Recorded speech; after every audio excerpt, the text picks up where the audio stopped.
Wellman TV. Alexander. Kabanata 721. Nandito ba si Alexander? Sa nakita niya ngayon, halos mabaligtad ang lahat ng dati niyang haka-haka tungkol kay Alexander. Siya ay nag-o-overthink. Lahat ng nasa harap niya ay ipinapakita na si Caspian ang may-ari ng Lover's Tower. And Yulia and Micah were also looking at Caspian with curiosity. Isang proyekto na hindi hihigit sa $100 bilyon, at si Caspian ang nagkataong pumili ng iyon. Hindi ba masyadong nagkataon? Sa sandaling ito, lumapit si Valerie at bumulong, Alexander, sa tingin mo ba ang may-ari ng Lover's Tower talaga na iniisip ng lahat? Namilog ang mga talukap ni Alexander. Ano ang pakiramdam niya na alam na ni Valerie ang totoo? Ngunit si Valerie ay isang artista kung tutuusin, at wala siyang masabi sa kanyang mukha. Napatulala lang si Alexander at sinabing, posible. Kinagat ni Valerie ang kanyang mga labi, at saglit na kumislap ang kanyang mga mata. Pinisil niya ang isang ngiti at sinabing, kung gayon ay tutuperin ko ang aking salita at hahabulin si Mr. Pearson. Pilit na tumawa si Alexander. Hindi niya inaasahan na hindi pa rin siya binibitawan ni Valerie after all this time. Dapat sabihin na si Valerie ay hindi lamang napakakaakit-akit ngunit partikular na tapat. Kung hindi dahil kina Yulia at Micah, baka kasama niya talaga si Valerie. Ngayon, ang kanyang puso ay ganap na sina Yulia at Micah, at walang puwang para ngunit sa sinuman. Dahil iyon ang nangyari, hindi na niya kayang bigyan ng pag-asa si Valerie. Kaibigan lang niya si Valerie. Kaya kahit alam niya ang inaasahan ni Valerie, hindi siya naglakas loob na tumugon. Tanghali na lang, tumayo si Jordan kasama ang nakababatang henerasyon ng pamilya Lucas at naglakad patungo sa kinaroroonan ni Caspian. Pagdating nila sa Caspian, yumuko si Jordan at sinalubong ng nakakabigay puri na tono, Mr. Pearson, hello. I am Jordan from the Lucas family. We had a chat at a charity event in Clay City 2 years ago. I wonder if Mr. Pearson remembers. Sinulyapan siya ni Caspian at tumango. Parang may ganyan. Tuwang-tuwa si Jordan nang marinig na naalala talaga siya ni Caspian. Agad siyang nakakuha ng kalamangan sa iba. Sinasamantala ang sitwasyon, nang bobola si Jordan, bago pumunta dito, naisip namin na may-ari ng Lover's Tower ay malamang si Mr. Pearson. Kung tutuusin, sa ating North Province, bukod kay Mr. Pearson, wala masyadong tao na may ganoong kalaking kakayahan. Isang buwan lang ang inabot mo para tuluyang mabago ang tanawin ng Scanvia downtown area. Yung may-ari ng Lover's Tower. Kumunot ang noo ni Caspian.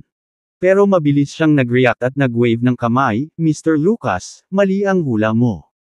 Wala akong kinalaman sa project ng Lover's Tower. Hindi ako ang host ng completion banquet ngayong gabi. Nang marinig ang kanyang mga salita, natigilan si Jordan.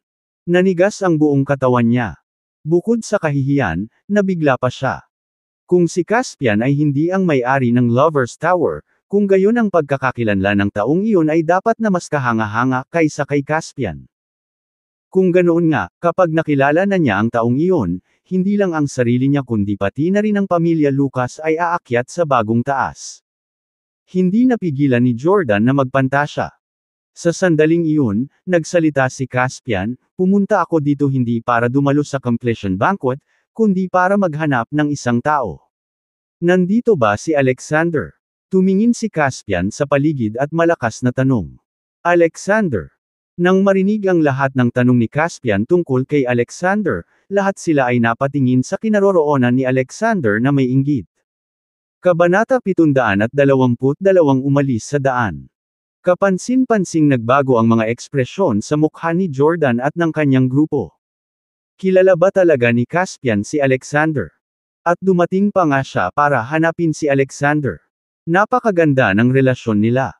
Kung ganoon nga, kahit umakyat si Caspian sa hagdan at maging may-ari ng Lover's Tower, hindi pa rin niya malalampasan si Alexander. Kung tutuusin, kung gugustuhin ni Caspian, tiyak na may kakayahan siyang gumawa ng proyekto na kapantay ng Lover's Tower.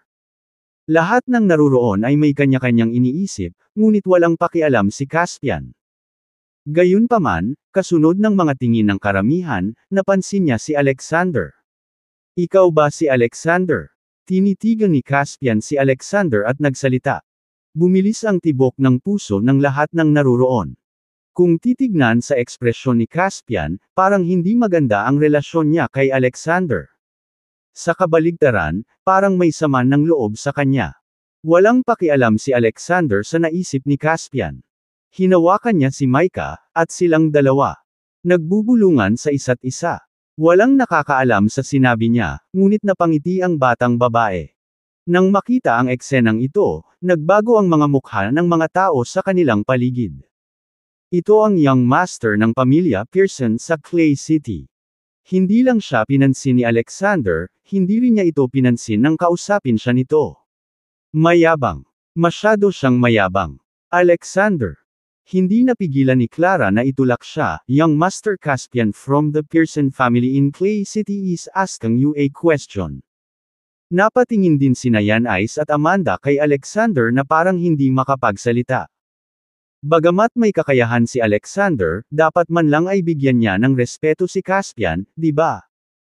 Kung magagalit siya kay Caspian, kahit si Alexander ay hindi makakayanan ang galit ng pamilya Pearson sa Clay City. Sa kabilang banda, natuwa naman sina Jordan, Sadia, Jayden, at iba pa nang makita ang mayayabang na ugali ni Alexander.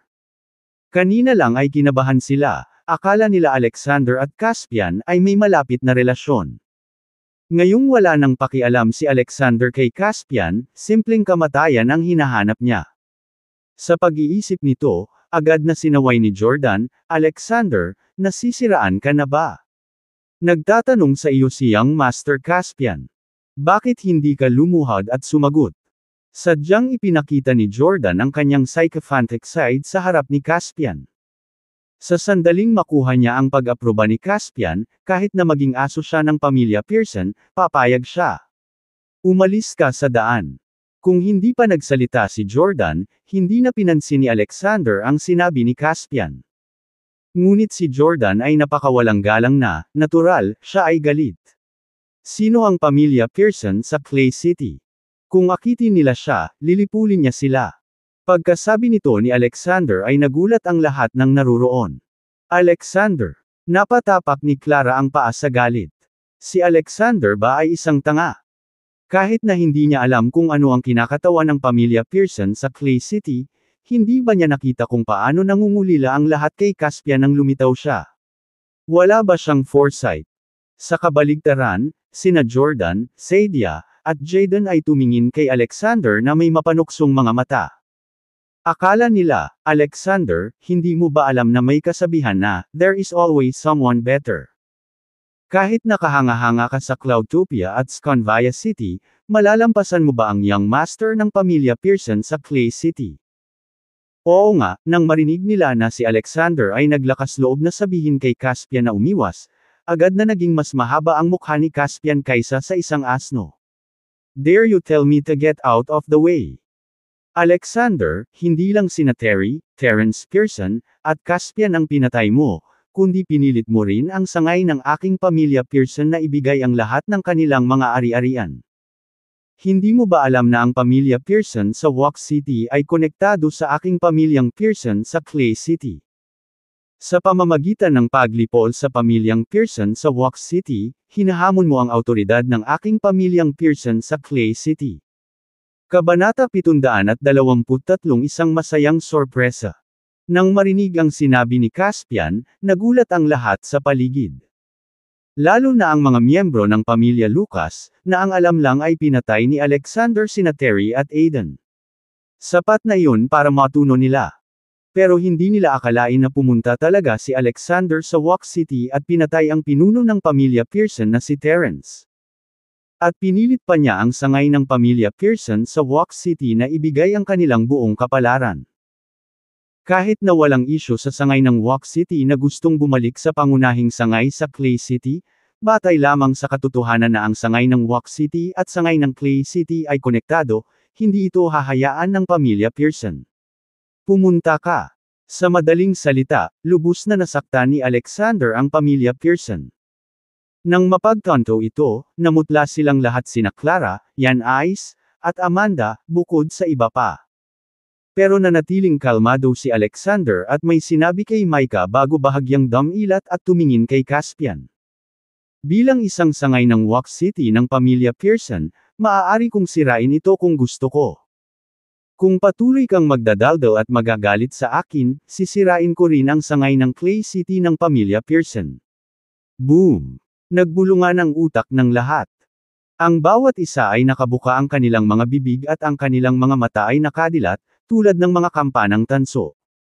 Paano nila naisip na ang isang tao sa Scanvia City ay maglakas loob na magsabi ng ganoong mga salita kay Caspian? Wasakin ang sangay ng Clay City ng pamilya Pearson. Hay naku! Maging ang pamilyang Ferren, na may pinakamakapangyarihan sa lalawigan ng North, ay hindi rin naman siguro maglalakas loob na maging mayabang, di ba?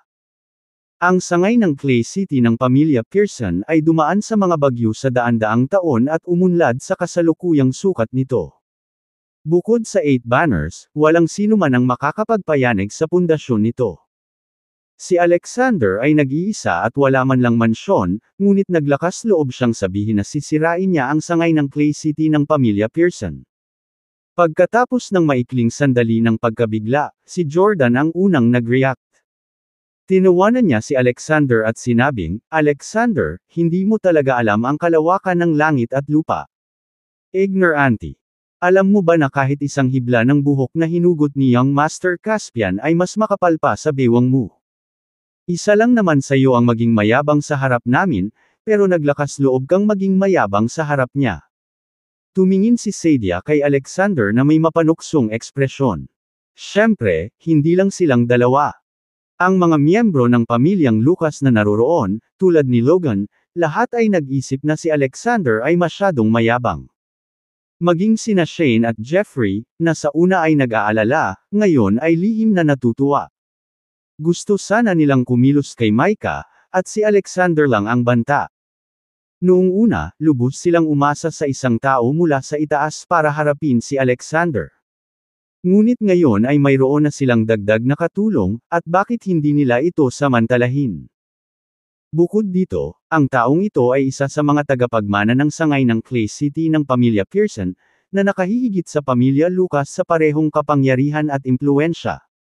Ito ay talagang isang kasiya siyang sorpresa. Alexander, nabaliw ka na ba? Sa pamilya Lucas, tanging si Clara, ang inosente at kaibig-ibig na si Clara, ang labis na nagalit at tinapakan niya ang kanyang mga paa. Hindi na hinintay na magsalita si Alexander, mabilis siyang tumayo at sinabi kay Caspian, "Young Master Caspian, ang bayaw ko ay sobrang nainom sa tanghalian at hindi pa nagigising, kaya napagkamalan kanyang iba. Huwag ka nang makipagtalo sa kanya. Hihingi agad ako ng tawad sa kanya." Habang nagsasalita siya, mabilis niyang hinayla ang braso ni Alexander at bumulong, "Alexander, bumangon ka dali at humingi ng tawad kay Young Master Caspian.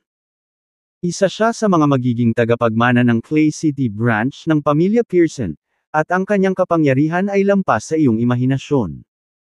Kung sisirain mo ang Walk City branch ng pamilya Pearson, baka gusto lang niya ng paliwanag mula sa iyo.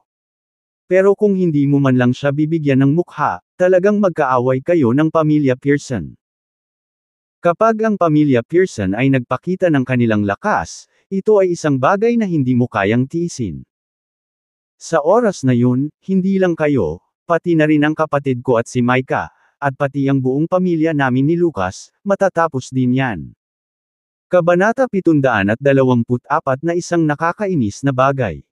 Walang pakialam si Alexander at sinabing, "Don't worry, Pearson family lang yan. Wala silang magagawa sa akin." Bago pa makapagsalita muli si Clara, sinulyapan ni Alexander si Caspian at sinabing, "Ngayon ang araw na natapos ang Lover's Tower. Ayokong pumatay ng tao. Umalis ka dito." Nang marinig ang kanyang mga sinabi, biglang naging pangit ang mukha ni Caspian. "Alexander, minamaliit mo ako. Sa buong North Province, walang nang ahas na bastyusan siya." Nang malapit ng magalit si Caspian ay biglang may namamaos na boses. Ano ang nangyayari? Lumingon ang lahat at nakita ang isang matandang nakasuot ng tradisyonal na pananamit, na may kasamang malaking grupo ng mga tao, na naglalakad. Nang makita nila ng malinaw ang mukha ng matanda, hindi naiwasang mapabulalas ng isang tao, Graham, ang pinuno ng unang pamilya sa Sconvia City. Siya talaga. Matagal na siyang hindi nakaka-attend ng mga ganitong social events. Look, yung katabi niya parang general manager ng Lovers Tower, yung iba yung project leaders. Siya kaya ang investor sa likod ng Lovers Tower. Nagsisigawan ang mga tao sa usapan. Malakas na sinabi ni Graham, "Hello, everyone. Ako si Graham, ang assistant ng investor sa Lovers Tower." Ano? Assistant? Nang marinig ang kanyang mga sinabi, lahat ng naruroon ay natigilan. Ang pinuno ng unang pamilya sa Sconvia City ay naging katulong lamang ng mamumuhunan sa Lovers Tower. Hay naku! Ang may-ari sa likod ng Lovers Tower ay may mas mataas na katayuan at pagkakakilanlan kaysa sa Caspian. Kahit si Caspian ay hindi makuhang maging assistant niya si Graham, ang pinakamayamang tao sa Sconvia City, di ba? Siyempre, hindi lang malakas ang reaksyon nila, pati si Alexander ay bahagyang nagulat. Inutusan niya si Diane na maghanap ng taong may kakayahan sa Sconvia City na mamahala sa proyekto ng Lovers Tower, ngunit hindi niya inaasahan na lalapitan niya si Graham. Siya ay tumatanda na, ngunit hindi siya natatakot na mapapagod ang kanyang sarili. Gayunpaman, sa paghusga mula sa tiwala at masiglang hitsura ni Graham, malamang na nakita ni Diane ang kanyang impluwensya sa Sconvia City. Kahit na ang kanilang kapangyarihan ay mas malaki kaysa kay Graham, ang pagkakaroon ng isang lokal na tycoon na tulad niya bilang isang kaalyado ay magdudulot ng maraming benepisyo. Sa sandaling ito, sinulyapan ni Caspian si Graham at sinabing, "Graham. Ang pinuno ng pamilya Pearson, ang unang marangal na pamilya sa Clay City. Dumating ka sa tamang oras. Ako si Caspian, mula sa pamilya Pearson sa Clay City. May paulit-ulit na nag-provoke sa autoridad ng pamilya ko sa teritoryo mo ng Sconvia City. Dapat ay pinakontrol mo siya at ipinadala sa aking pamilyang Pearson sa Clay City para sa parusa." Nang matapos siyang magsalita ay tinuro ni Caspian si Alexander gamit ang kanyang daliri. Si Jordan, Shane, Jeffrey, at ang iba pang katabi niya ay lihim na natuwa. Mayabang si Alexander dahil hindi niya alam ang lugar niya.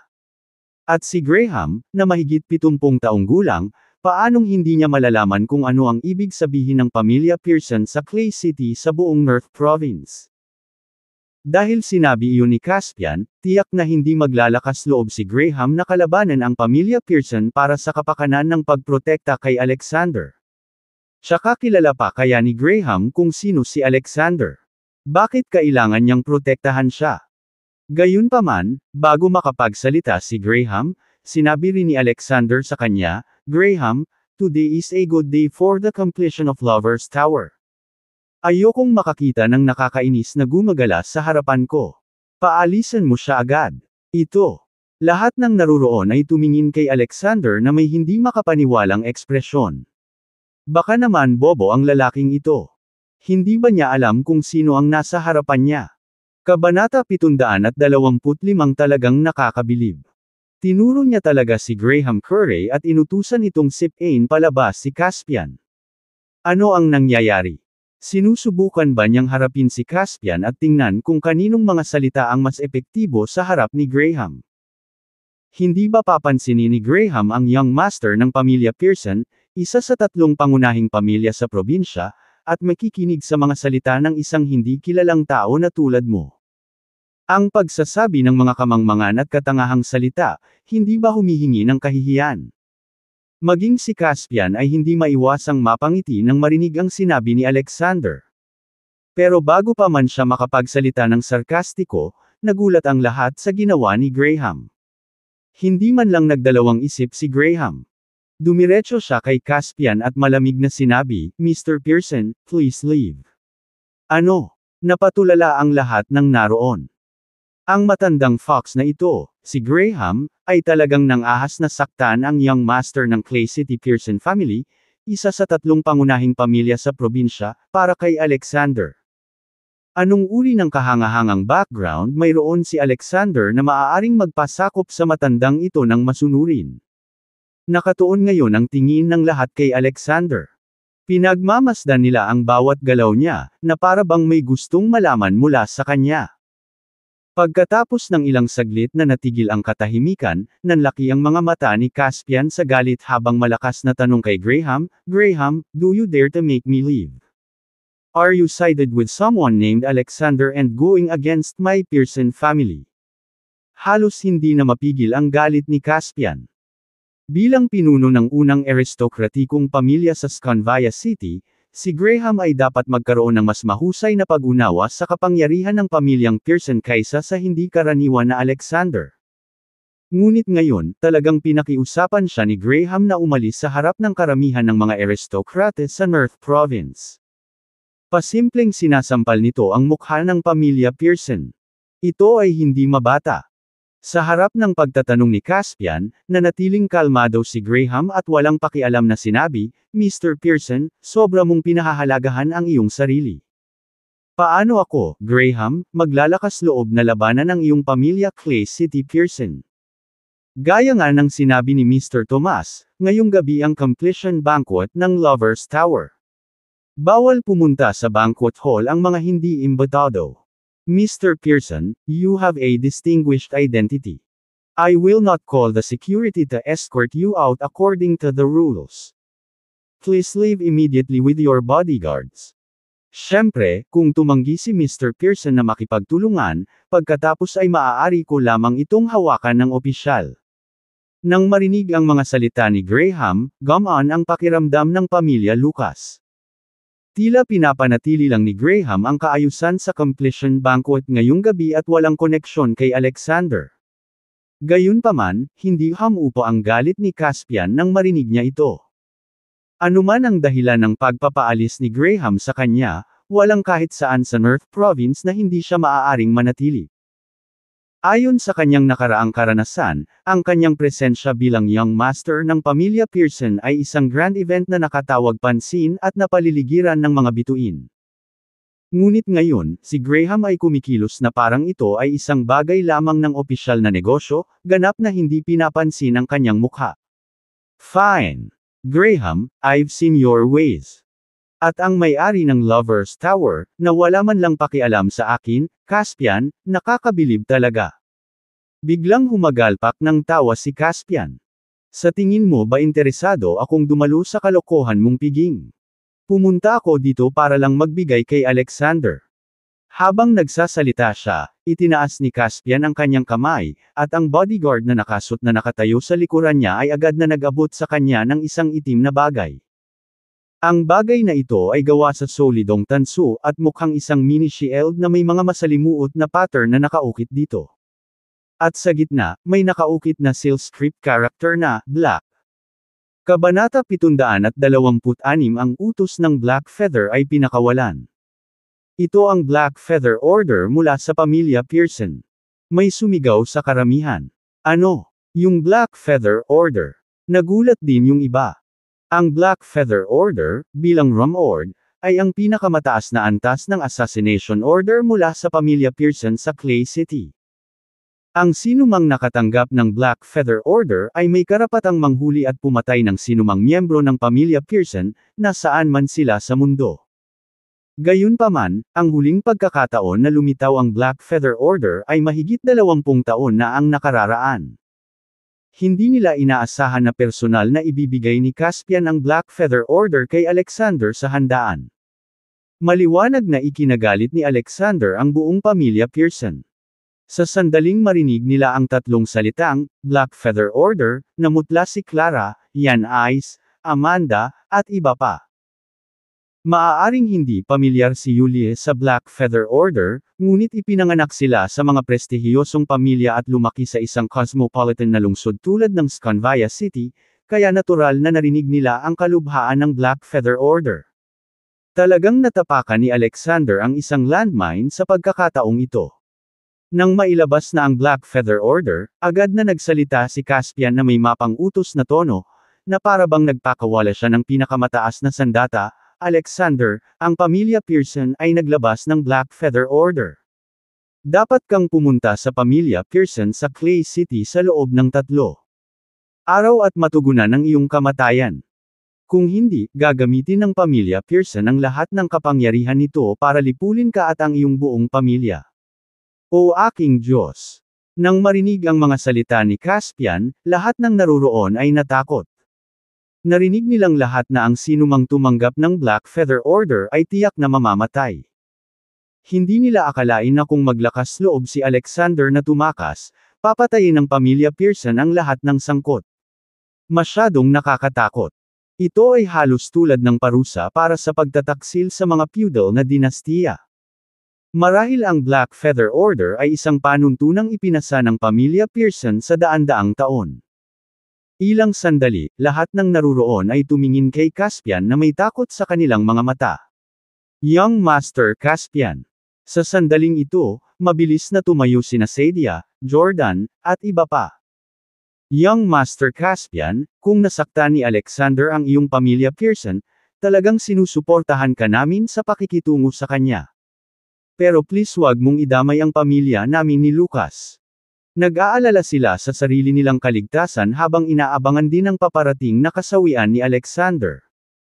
Hindi na nila kailangang dumaan sa hirap na makilala ang may-ari ng Lover's Tower. Nang mailabas na ang Black Feather Order mula sa pamilya Pearson, walang alinlangan na napahamak si Alexander. Nang makita ang Black Feather Order sa kamay ni Caspian, maging ang mga tao mula sa Cloudtopia na kasama ni Alexander ay nagsimulang mag-alala sa kanya. Gayunpaman, si Alexander ay nanatiling kalmado at tumingin kay Caspian na may panunuya, na nagsasabing, ang maliit na pamilyang Pearson ay talagang mataas ang tingin sa kanilang sarili, ha? Anong utos ng Black Feather? Hindi ko pa narinig. Umalis ka na dito. Kung hindi dahil nandito ang anak ko, hindi ka na magkakaroon ng pagkakataong magsalita. Biglang nagalit si Caspian. Hindi niya inaasahan na pagkatapos niyang ilabas ang trump card ng pamilya Pearson, ang Black Feather Order, maglalakas loob pa rin si Alexander na maging napakayabang. Sesabog na sana siya, ngunit nang makita niyang nakatitig si Graham sa kanya mula sa gilid, napigilan lamang niya ang kanyang galit at iniligpit ang Black Feather Order sa kanyang kamay. Hindi naman sa natatakot siyang masaktan si Graham. Bagamat si Graham ay isang lokal na tycoon sa Sconvia City, siya ay isa lamang nobody sa harap ng makapangyarihang pamilyang Pearson. Gayunpaman, ito ay Lover's Tower, at ngayon ang araw ng pagtatapos ng piging.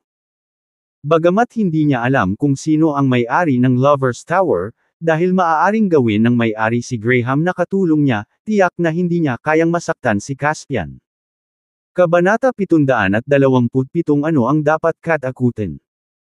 Isinasaalang-alang ito, tinitigan ng masama ni Caspian si Alexander at malamig na sinabi, Alexander, kung hindi ka maglakas loob na pumunta sa Clay City upang mamatay sa loob ng 3 araw, pagkatapos ay maging handa na harapin ang galit ng aking pamilyang Pearson. Pagkasabi nito ay umalis na si Caspian kasama ang kanyang mga bodyguard. Nang makita na si Alexander ay labis na mapanghamak kay Caspian at sa Black Feather Order, si Dudley at ang iba pa ay nagsimulang mag-isip ng ligaw. Hindi kaya tumaas ang pagkakakilanlan at katayuan ni Alexander sa puntong kaya niyang supilan ang pamilya Pearson sa Clay City. Gayunpaman, sina Saidia at Jordan ay puno ng schadenfreude. Sa kanilang opinyon, palaging masyadong mayabang si Alexander, at sa pagkakataong ito ay tuluyan na siyang nanggugulo. Kapag nailabas na ang Black Feather Order ng pamilya Pearson, magkakabisa ito kahit tinanggap man ito ng kabilang partido o hindi. Kung hindi ito tinanggap ni Alexander, ibig sabihin ay nagkikimkam pa rin siya ng mga ilusyon at gustong iligtas ang mukha sa harap ng napakaraming tao. Nang tuluyang makaalis si Caspian at ang kanyang mga bodyguard, dali-dali namang lumapit si Clara at bumulong, Alexander, bakit hindi mo agad kunin sina Yulia at Micah at umalis sa Sconvia City? Hindi lang umalis sa Sconvia City, kundi umalis din sa North. Kung wala kang pera, ibibigay ko sayo, sapat na para mabuhay ka sandali. Nagpahayag din sina Amanda at Yan Ice ng kanilang pagpayag na magbigay ng ilang suporta. In short, gusto nilang lahat na makatakas si Alexander kasama sina Yulia at Micah sa lalong madaling panahon. Kahit na si Alexander ay itinuturing na nilang may kakayahan sa kanilang mga mata. Ngunit kapag siya ay inilagay sa harap ng pamilya Pearson, siya ay magiging mahina pa rin. Nang marinig ang kanilang mga salita, hindi napigilan ni Alexander na matawa. Magsasalita pa sana siya ay agad siyang sinimulan ni Sadia at Jordan. Hoy, Clara, huwag kang masyadong walang muwang. Kapag nailabas na ang Black Feather Order, hindi pa banggitin ang kagustuhan nilang tumakas mula sa North, natatakot akong maging ang Sconvia City ay matrap. Nang marinig ang kanilang mga salita, si Clara at ang iba ay agad na napuno ng kawalan ng pag-asa.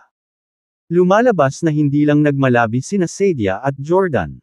Bago inilabas ang Black Feather Order, dapat ay naghanda na ang pamilya Pearson na sugpuin si Alexander. Sa sandaling ito, malamang na ang buong network ng kalsada sa North Province ay sinusubaybayan ng pamilya Pearson. Kung gumawa ng anumang pagtatangka si Alexander na tumakas, siya ay agad na mahuhuli. Takasan. Ngumisi si Alexander, wala sa dictionary ko ang salitang iyon. Isang maliit na pamilya, not even worth mentioning in front of me. Ano ba ang dapat kong katakutin? Pagkatapos ng 6 na taon ng isang mahirap na paglalakbay na nakikipaglaban upang ipagtanggol ang mga hangganan ng bansa, si Alexander ay palaging walang takot at buong tapang na sumulong. Matatakot ba siya sa isang lokal na mayayamang pamilya? Niwala silang mga kwalifikasyon para tumabi sa kanya. Third, kaya pala napunta ka sa ganitong sitwasyon ngayon. Ang pagkakaroon ng magandang kamay ngunit hindi maganda ang paglalaro nito, ganyan ka. Nagtawanan sina Sadia, Jordan, at ang iba pa. Alexander, huwag kang magdusa ng walang kabuluhan para sa ikaligtas ng iyong reputasyon. Para sa kapakanan nina Micah at Yulia, dapat kang magmadali at pumunta sa pamilya Pearson sa Clay City upang matugunan ang iyong kamatayan. Kung wala kang pakialam sa kaligtasan ng pamilya natin Lucas, kaya mo bang pagmasdan ang iyong asawa at mga anak na mamatay kasama mo? Kapag na-invoke ang Black Feather Order, walang alinlangang mapapahamak ang taong pinupuntirya nito. Pinapayuhan ko kayong huwag makipagpunyagi ng walang kabuluhan. Ayaw man lang bigyan ng tingin ni Alexander ang mga taong ito. Hawak-hawak si Micah, muling nagbulungan ang mag-ama. Kabanata 728 nakalulugod sa sarili. Sandaling kinutya ni Sadia at ng iba pa si Alexander nang walang anumang tugon.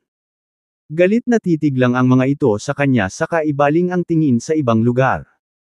Pero nang maisip nila na 3 araw na lang ang natitira para mabuhay si Alexander, naging excited na naman sila. Kahit na hindi nagkusa si Alexander na pumunta sa pamilya Pearson sa Clay City para mamatay, tiyak na darating ang mga tao mula sa pamilya Pearson na kumakatok sa kanyang pintuan upang kitilin ang kanyang buhay.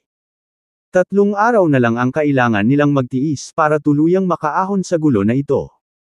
Pagkaraan ng ilang sandali, 12-dosenang mga waiter ang sumugod at nagsimulang maglagay ng mga magagandang pagkain sa bawat mesa. Nagningning ang mga mata ni Sadia. Mukhang magsisimula na ang handaan. Ang mga taong dumating ngayon ay mayaman o marangal, kaya't gaano man kaganda ang mga ulam, hindi sila gaanong nakakaakit sa kanila. Ang talagang kinaiinteresan ng lahat ay kung kailan lilito ang may-ari ng Lovers Tower.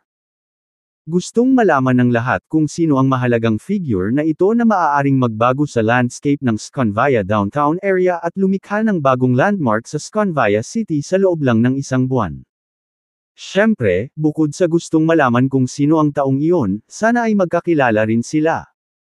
Dahil nagsimula na ang mga waiter sa paghahain ng mga pinggan, dapat na malapit nang lumitaw ang host ng handaan. Sa sandaling ito, isang maliwanag na ideya ang biglang pumasok sa isip ni Clara. Excited niyang sinabi kay Alexander, "I have a great idea." Kapag dumating ang may-ari ng Lovers Tower, kung makakahanap ka ng paraan para mapasaya siya, hindi mo na kailangang humanap ng paraan para makatakas. Ang lakas ng taong iyon ay hindi lamang katumbas ng pamilya Pearson kundi higit pa sa kanila. Kung maaari niyang i-vouch para sa iyo at bigyan ka ng Black Feather Order, malamang na hindi na ito gagana. Nakarating si Clara sa konklusyong ito batay sa saloobin ni Caspian kay Alexander. Kung walang umaalalay sa kanya, Tiyak na hindi mangangahas si Caspian na balewalain si Alexander, lalo pang sakta ng buong pamilya Pearson para sa kanya. Direkta niyang itinaboy si Caspian dahil malamang natakot siya na madala ni Caspian ang napakaraming tao sa banquet hall at magalit ang mahalagang figurang iyon. Nang marinig ang sinabi ni Clara, paulit-ulit na tumanggo sina Yan Ice at Amanda. Ang ganda ng idea ni Clara. Alexander, dapat mong gawin ang sinasabi niya. Ito lang ang pagkakataon mo para iligtas ang sarili mo. Gayunpaman, sarkastikong sinabi ni Sadie at Jordan, na nasa hindi kalayuan, parang, basta gusto niya, talagang makikilala niya ang mahalagang figure na iyon. Tama. And who knows? Baka nakatanggap na ng balita ang taong iyon. May isang tao dito na nakasakit sa pamilya Pearson at nakatanggap ng maalamat na Black Feather Order. Pagdating niya, may magpapalayas lang sa kanya. Nang marinig ang kanilang mga salita, si Clara at ang iba pa ay nakaramdam ng lamig sa kanilang mga puso. Sila ay talagang masyadong walang muwang ngayon. Kahit na malakas ang kapangyarihan ng may-ari ng Lovers Tower, hindi dapat maliitin ang pamilya Pearson. Umaasa lang sa isang maikling kakilala, gusto nilang masaktan ng taong iyon ang pamilya Pearson para kay Alexander. Iyon ay masyadong hindi makatotohanan. At totoo ang sinabi ni Jordan. Kapag nalaman ng taong iyon na natanggap ni Alexander ang Black Feather Order ng pamilya Pearson, malamang na talagang sisipain niya si Alexander palabas ng banquet hall. Nang marinig ang mga salita ng grupong ito ng mga tao, talagang gustong tumawa ni Alexander. Hindi ba siya ang may-ari ng Lovers Tower? Kailangan ba niyang pasayahin ang sarili niya? Ang pagkakakilanlan ng may-ari ng Lovers Tower ay pinupuri ni Sadie at Jordan na para bang isang bagay na kakaiba, ngunit sa kanyang mga mata, ito ay wala. Ngunit hindi mapakali si Alexander na magsalita sa kanila. Inaalala lang niya ang mga taong pinapahalagahan niya at hindi niya kailangang ipaliwanag ang kanyang sarili sa mga taong ito na walang kaugnayan. Maya-maya, tumayo si Caspian at ibinalita ang pagsisimula ng handaan. Naging hindi mapakali ang lahat ng mapagtantong hindi pa lumalabas ang may-ari ng Lovers Tower. Kabanata 729 na bakit hindi nagpapakita ang boss. Nagsimula na ang piging. Bakit hindi pa siya nagpapakita? Oo, lahat tayo pumunta dito para sa kanya. Maging ang mga matatandang lalaki mula sa Sconvia City ay hindi makaupo. Lumapit sila kay Graham at nagtanong, Graham, kailan magpapakita ang mahiwagang amo mo? Wala sa mood kumain ang lahat. Hinihintay na lang namin siyang dumating at magsalita ng ilang salita sa amin. Mas mataktika ang mga salita ni Shane, ngunit naunawaan ni Graham na gusto niyang mabilis siyang tumawag sa telepono at magtanong. Sa katunayan, hindi lamang ang mga taong naruroon kundi maging si Graham mismo ay napuno ng pag-asam sa hitsura ng kanyang amo. Dahil hindi pa niya nakita ang amo. Ang tanging nakausap niya ay si Diane. Sige, tatawag ako at magtatanong. Agad na kinuha ni Graham ang kanyang telepono sa kanyang bulsa at nag-dial ng numero. Nang marinig ng lahat na tatawag siya sa telepono, lahat sila ay tumingin sa kanya ng may pananabik. Pagkatapos ng ilang salita, ibinaba ni Graham ang telepono. Pagkatapos ay sinabi niya sa mga panauhin na naghihintay ng magandang balita, sabi ng nakausap ko, nasa banquet hall na ang amo ko, na siyang host din ng handaan. Ano? Nandito na siya. Nataranta ang lahat. Mabilis nilang iniskan ang silid gamit ang kanilang mga mata, nagtataka, bakit hindi namin siya nakita? Tumayo pa sina Jordan at Sadie at nagunat ng leeg, gustong mahanap ang misteryosong amo sa lalong madaling panahon. Gayunpaman, nang marinig ang pagtatanong ng lahat, nang hinayang sinabi ni Graham, sinabi lang ng taong nakausap ko na dahil sa ilang kadahilanan, hindi lalabas ang boss.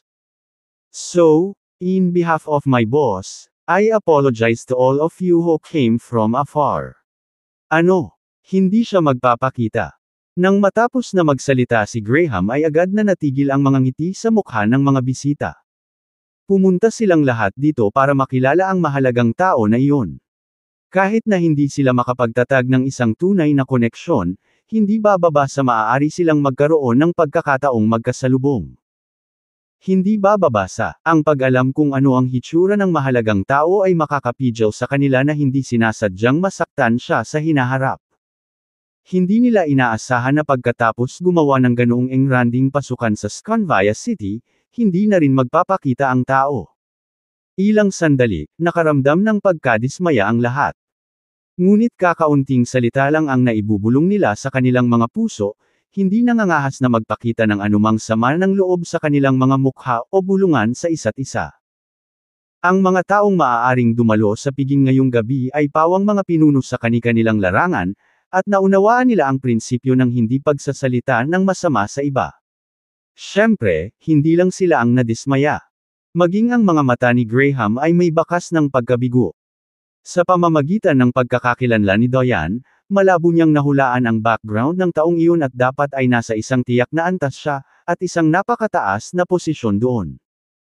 Sa kasamaang palad, bagamat nagkaroon siya ng pribilehiyo na maging katulong sa presidente ng Lovers Tower, hindi pa niya nakita ang pangulong ito. Habang hindi niya ito nakikita, lalo siyang naging curious. Anong uri ng tao ang maaaring tumawag sa kanya ng boss ni Diane?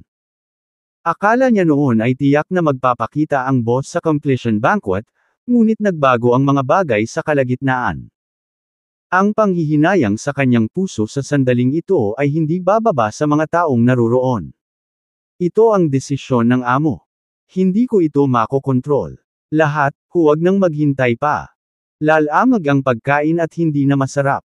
Sinabi ni Graham sa lahat. Tumango lang ang mga naroroon at nagsimulang kumain. Inaliw nila ang kanilang sarili sa kanilang mga puso. Kahit hindi nila nakita ang may-ari ng tore, isang karangalan pa rin ang dumalo sa completion banquet. Kakaiba. Dahil nandito na ang amo, bakit ayaw niyang batiin ang lahat? Hindi maiwasang magtanong ni Clara.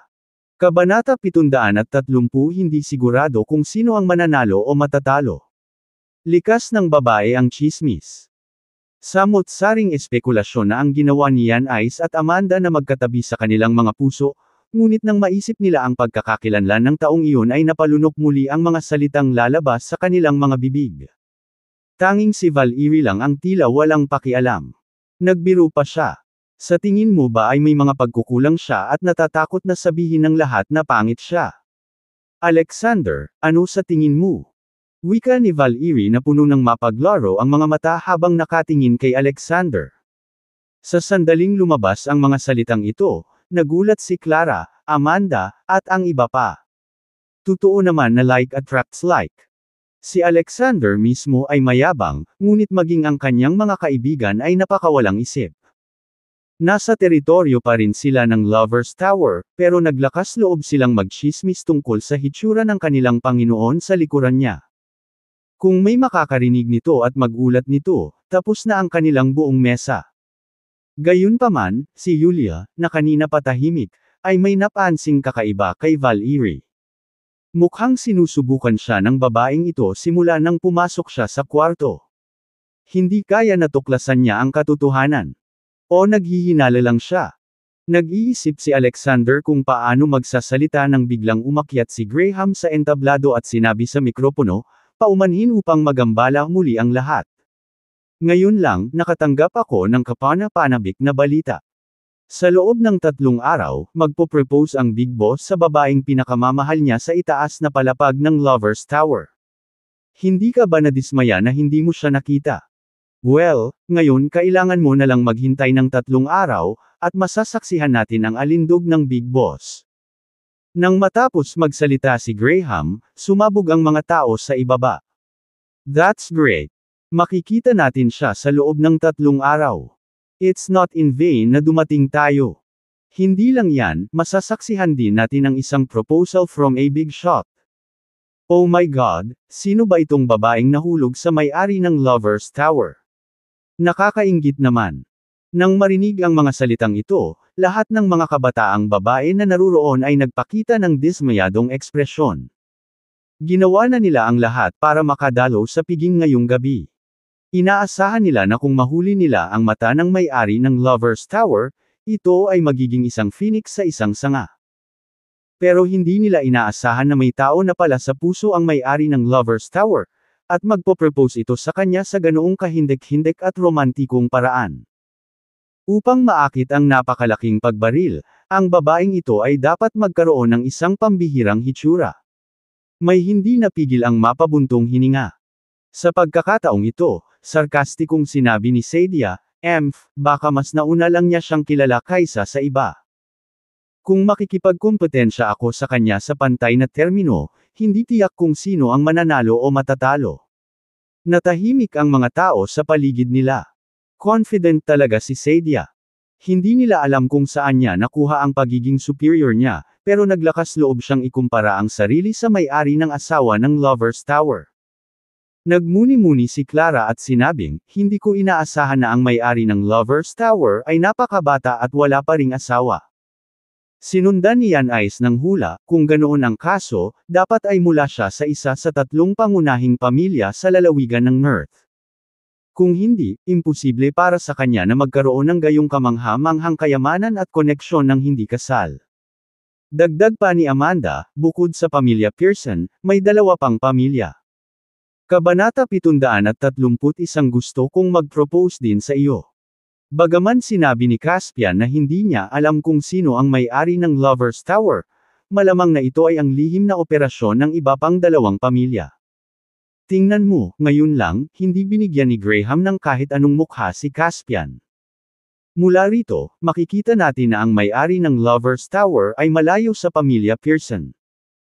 Ang pamilya Ferren at ang pamilya Hernandez, ang 2 pinakamakapangyarihang pamilya sa North, ay talagang nakahihigit sa pamilya Pearson.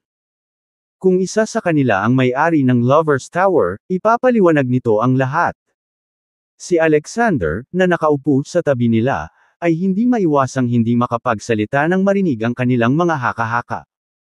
Ang mga babaeng ito ay talagang may matangkad na imahinasyon. Ngunit hayaan silang maging. Ang katotohanan ay malalaman din sa madaling panahon. Bago iyon, gusto lang niyang maghanda ng malaking sorpresa para kay Yulia. Speaking of propose, medyo nawalan ng imik si Alexander. Hindi niya inutusan si Graham na ipahayag ang panukala sa harap ng lahat. Malamang na si Diane ang hindi sinasadyang nagpahayag nito kay Graham, at ginawa ni Graham ang desisyong ito na gumawa ng isang panuurin para sa seremonya ng panukala. Bagamat mas pinili niyang maging low profile, pagdating sa pag-propose, gugustuhin ng sinumang babae na ang kanyang kaligayahan ay masaksihan ng mas maraming tao. Para kay Yulia, ayaw niyang makipagtalo kay Graham. Nais niyang tumayo ang buong North sa lupain ng Lover's Tower at masaksihan ang sandali ng kaligayahan ni Yulia. Ito ang pangako niya kay Yulia, at ito rin ang utang niya sa kanya 5 taon na ang nakararaan. Ang puso ni Alexander ay lumundag sa pananabik, at bigla siyang nagkaroon ng salpok. Nilingan niya si Yulia sa tabi niya at sinabing, Yulia, humanda ka. Gusto rin kitang ligawan sa loob ng 3 araw. Nang marinig ang kanyang mga sinabi, agad na namula ang magandang mukha ni Yulia. Itinulak niya si Alexander na may bakas ng inis at sinabing, hindi ka ba makapaghintay hanggang makauwi tayo para sabihin ang mga ganoong bagay? Si Valerie at Clara, na nakaupo sa malapit kasama ang iba, ay napatingin lahat nang marinig nila ang kanilang pag-uusap. Ngunit hindi maintindihan ni Micah ang mga nakatagong kahulugan sa puso ng mga matatanda. She clapped her hands in excitement and said, wow, magpo-propose na rin si Daddy kay Mommy. Tumango si Alexander at ngumiti kay Yulia. Ayaw mo ba ng romantic proposal ceremony? Masungit na sabi ni Yulia, hindi mo ba alam kung dapat nating gawin ang mga bagay na iyon o hindi? Kailangan mo ba talagang tanungin ako ng maaga? At paano mo malalaman na oo ako kung magpo-propose ka? Halos humagalpak ng tawa si Alexander. Isang bagay ang sinasabi ng babaeng ito ngunit iba ang ibig sabihin. Akmang aasarin pa sana niya si Yulia, biglang may nanunuyang boses. First, Alexander, kaka-announce lang ng may-ari ng Lover's Tower na magpo-propose siya sa pinakamamahal niyang babae sa loob ng 3 araw, tapos ngayon sinasabi mo na gusto mo ring mag-propose in 3 days. Sinusubukan mo bang sundan ang mga yapik niya? Si Sadia iyon.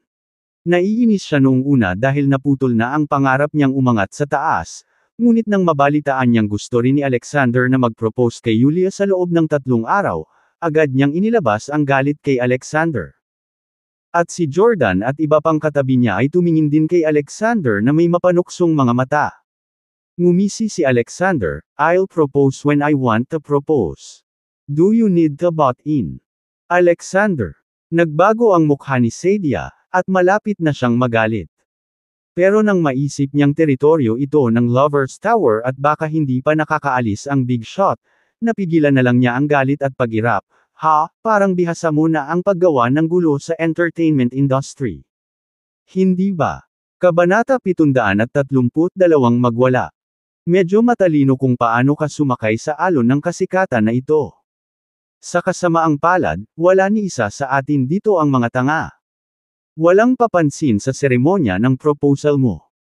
Higit pa rito, dapat kong ipaalala sa iyo na kapag nailabas na ang Black Feather Order ng pamilya Pearson, mayroon kang 3 araw para pumunta sa Clay City at harapin ang iyong kamatayan sa mga kamay ng pamilya Pearson.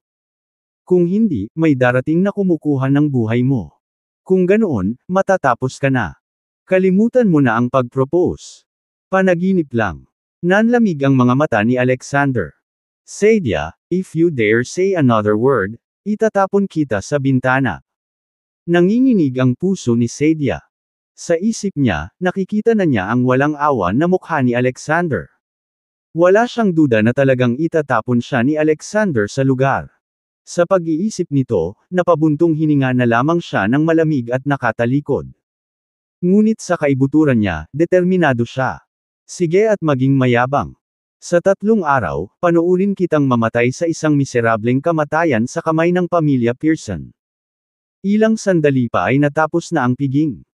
Ang mga bisitang dumalo sa hapunan ay lubos na nasiyahan dahil sa nalalapit na seremonya ng panukala sa loob ng 3 araw. Kababalik lang ni Alexander kasama sina Yulia at Micah sa entrance ng Lucas Manor nang harangin sila nina Jordan at Saidia. "Bawal ka pumasok." Mayabang na sabi ni Jordan na namumuno sa grupo. Sinulyapan siya ni Alexander at dahan-daw ang sinabing, "Get lost." Ngumisi si Jordan, "Gusto mong mawala ako? Nagkakamali ka ba?" "Alexander, ngayong natanggap mo na ang Black Feather Order mula sa pamilya Pearson, sa tingin mo ba hahayaan ka ng pamilya naming Lucas na manatili? Kung mayroon kang anumang kamalayan sa sarili, umalis ka na, at may iligtas pa kita ng ilang mukha. Huwag mo nang hintayin na utusan kami ng matanda na paalisin ka. Sa oras na iyon, wala ka nang matitira kahit katiting na dignidad."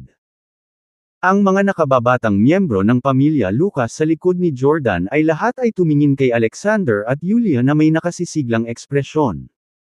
Ngumisi si Alexander, "So, hindi nag-utos si Shane na itabi kami ni Yulia sa labas ng pinto? Kung ganoon, anong qualifications mo, Jordan, para maging mayabang sa harap ko?" Huwag kalimutan, si Yulia ang may hawak ng 12% ng shares ng pamilya Lucas, tulad ni Logan. Alexander. Sa sandaling nabanggit ang mga pagbabahagi, si Jordan ay nagalit. Pinagnanasaan niya ang mga bahagi ni Yulia at sinubukan ang lahat ng paraan para sumugal laban kay Alexander.